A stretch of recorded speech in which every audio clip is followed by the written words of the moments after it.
ஊற்றிக்கோங்க. சோம்பு போட்டுக்கலாம். அதுக்கப்புறம் 5 வெங்காயத்தை போட்டுக்கலாம்.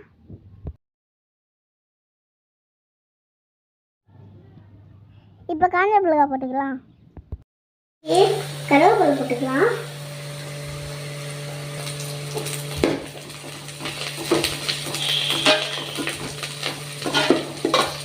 நல்லா வதக்கிக்கலாம். இப்போ தக்காளி போட்டுக்கலாம். தக்காளிக்கு நல்லா வதக்கிக்கலாம். மஞ்சள் போட்டுக்கலாம்.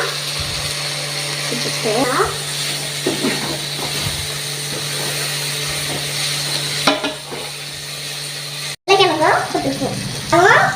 உருளைக்கிழங்கும் வச்சிருக்கோம். போட்டுக்கலாம். வதக்கிக்கலாம்.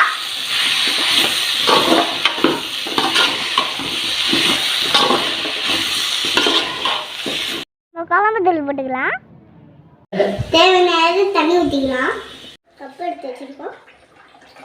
சோம்பு போட்டுக்கலாம். அரைச்சிட்டு வந்துட்டோம். இப்போ தேங்காய் குழம்புல ஊற்றிக்கலாம்.